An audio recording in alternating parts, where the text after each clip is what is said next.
안녕하세요, 박노성입니다. 오늘 마포에서 도서정가제 관련해서 공개 토론회가 있었죠. 출판산업진흥법에 따라서 3년마다 한 번씩 제도의 타당성을 검토하는 그런 자리였습니다. 현행 도서정가제에 대해서 저자나 출판사나 서점 대체로 긍정적인 반면에 전자책 사업자나 도서관은 70%가 넘게 부정적이라고 답을 했습니다. 여러분은 어떻게 생각하시나요? 과연 누구의 말이 맞을까요? 제 사무실에서 코엑스몰의 반대 방향에는 또 하나의 오프라인 서점인 최인하 책방이 위치하고 있습니다. 제1기획 출신인 최인하 부사장님과 역시 제1기획 출신인 정치현 대표님이 공동으로 창업한 서점이죠. 고즈넉한 분위기에 이끌려서 계단에 오르면 대한민국에서 내노라 하는 크리에이터와 기획자들 또 훌륭한 카피라이터들이 추천하는 도서가 단정하게 전시되어 있습니다. 저는 그 추천 도서 목록을 볼 때마다 여기서부터 저기까지 전부 주세요 라고 말하고 싶어집니다. 하지만 그 중에서 한 권도 산 적이 없습니다. 스마트폰을 열어서 온라인 서점 앱을 켜고 주문을 하면 10% 할인된 가격에 바로 다음날 받을 수 있는데 제가 왜 이 서점에서 책을 사겠습니까? 그렇다면 최인하 책방은 뭘 팔아서 수익을 남기는 걸까요? 최인하 책방 하면 맛있는 커피나 좋은 강연이 떠오릅니다만 그게 책방의 본질은 아니죠. 책방은 책을 팔아서 이익이 나야 하죠. 그렇다면 우리나라 동네 서점은 과연 살아남을 수 있을까요? 만약 서점이 수익이 나는 구조였다면 코엑스에 있는 별마당 도서관도 저렇게 영풍문고를 힘들게 하진 않았을 겁니다.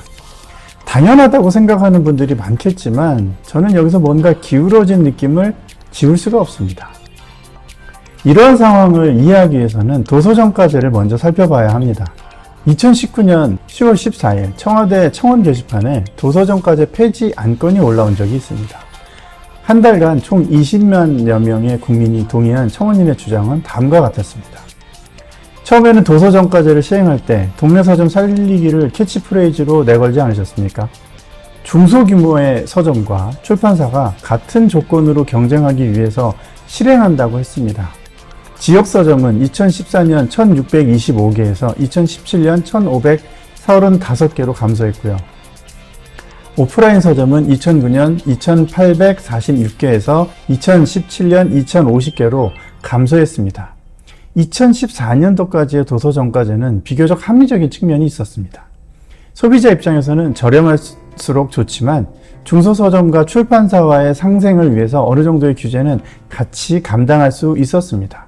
구 출판문화산업진흥법 제22조 간행물 정가 표시 및 판매는 발매 이후 18개월간은 최대 10%의 할인만이 가능했지만 그 이후에는 무제한 할인이 가능하다는 조약이 붙었고 가격 할인과 별도로 10%의 포인트를 적립하게 하는 등 합리적인 추가 조항이 붙었습니다.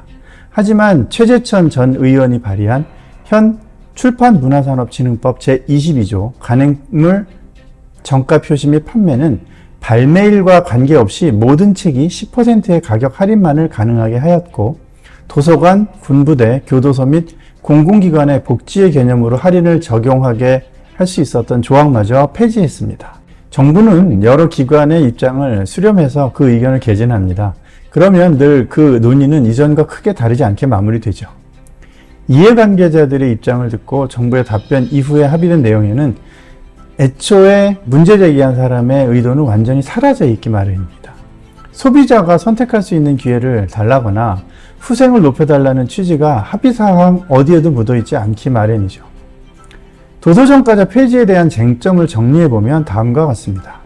앞서 설문에서 본 것처럼 도서정가제는 소비자의 구매 의욕을 떨어뜨립니다. 온라인 서점이 도서정가제를 찬성하는 이유는 아마도 자신들이 10% 할인을 해줄 수 있기 때문일 겁니다. 반면 이러한 제도로 인해서 동네 서점은 전멸로 이어졌습니다.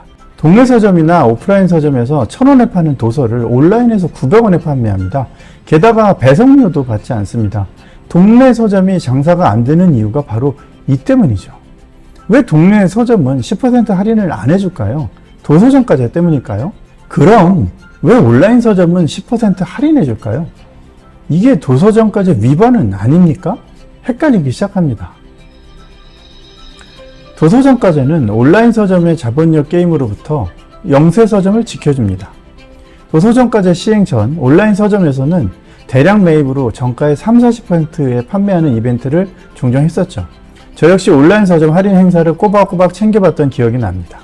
이러한 이유로 한국서점조합연합회는 도서정가제의 폐지를 반대하고 있습니다. 그리고 제도를 폐지하게 되면 가격 교란이 올 것이라는 정부의 우려도 도서정가제 폐지 반대에 한몫을 하고 있죠. 정부 입장은 다음과 같습니다. 온라인 서점이 80% 할인을 진행하면 동네 서점은 다 죽는다. 그래서 도서정가제가 필요하다. 이러한 정부의 우려는 처음 도서정가제가 시행되던 2002년 당시의 출판계의 견해와도 일치합니다. 당시 신간의 할인폭을 낮추는 방향으로 도서정가제를 개정하면 소비자들에게는 다소 비용 부담이 전가되지만 그만큼 영세 출판인들과 지역 서점에 돌아가는 책값의 이윤이 늘어난다는 논리를 펼쳤었습니다. 그렇다면 도서정가제의 찬반을 주장하는 이들의 논점을 정리해 보겠습니다. 도서정가제 폐지에 찬성하는 청원인의 청원 내용을 한마디로 정리하면 동네 서점 운영만으로도 생계 유지가 가능하게 해주세요입니다. 이에 대한 정부의 답변 내용은 다음에 두 가지로 정리할 수 있습니다. 도서정가제는 유지하는 게 맞다. 그렇지 않으면 온라인 서점의 대량 매입 할인 공세를 이겨낼 수 없을 것이다. 10% 할인 재량권이 있지 않은가? 동네 서점도 온라인 서점과 가격을 동일하게 맞추거나 할인 혜택을 제공해라. 예스24와 아마존은 닮은 점이 참 많습니다. 우리나라 서점 시장에서 45%의 점유율을 지키고 있으니 최고의 온라인 서점을 모토로 시작했던 두 기업의 창업 정신이 잘 유지되어 있다고 볼 수 있습니다. 하지만 예스24와 아마존의 차이는 명확합니다. 아마존은 더 이상 서점이 아니죠. 쇼핑몰입니다. 책만 팔아서는 수익을 맞추기 어렵다고 판단했기 때문입니다. 오래전부터 아마존은 책을 판 돈으로 다양한 신사업에 투자할 수밖에 없었습니다. 예스24는 2021년 6,156억 원의 매출을 달성하여 온오프라인 통틀어서 성장세가 가장 높은 기업으로 선정되었습니다. 이러한 사실을 기반으로 두고 우리는 냉정하게 판단해 볼 필요가 있습니다. 동네 서점은 하나둘씩 무너져가고 있는 반면 예스24는 무료 배송으로 승승장구하고 있습니다.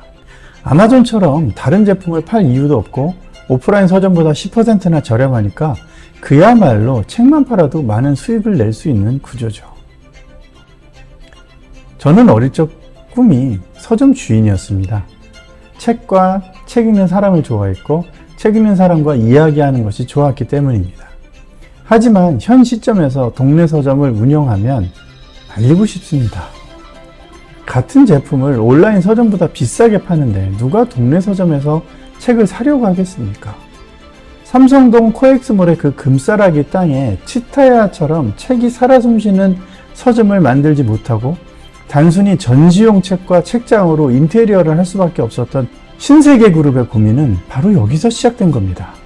게다가 이 무주공산과 같은 온라인 서점 시장에 쿠팡과 쓱닷컴은 물론 최근에는 네이버까지 도전장을 내밀고 있습니다.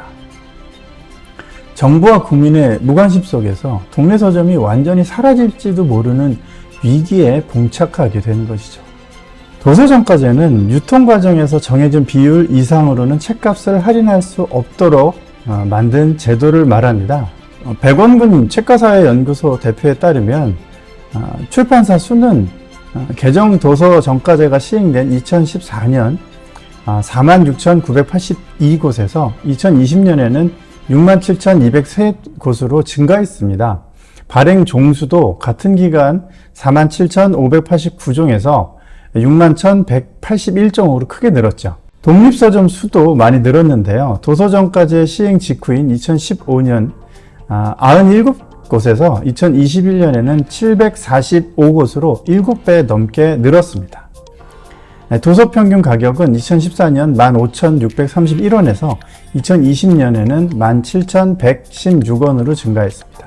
백원근 대표는 도서정가제 시행 후에 출판 문화에 대한 다양성 확대와 국민의 도서 선택권이 늘었고 또 도서 접근성이 증가됐다며 개정 도서정가제가 출판업 유통 질서 확립에 기여한 긍정적인 효과라고 말했습니다.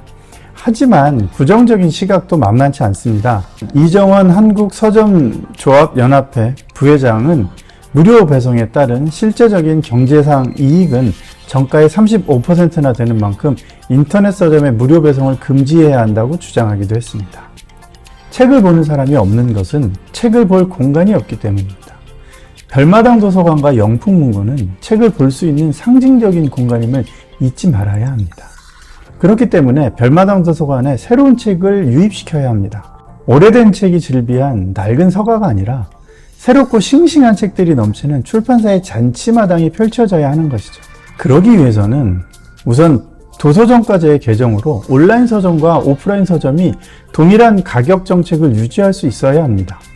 말하자면 별마당 도서관 같은 곳의 책을 모두 영풍문고와 같은 전문 서점이 맡아서 판매, 관리, 운영하면 어떨까요? 스타벅스와 함께 매장을 여는 치타야 서점처럼 마침 그곳에는 스타벅스도 함께 있으니 책을 사려는 사람도 훨씬 더 많아지겠죠.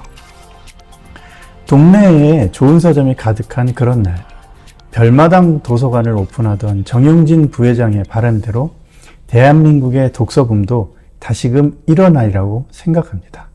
감사합니다.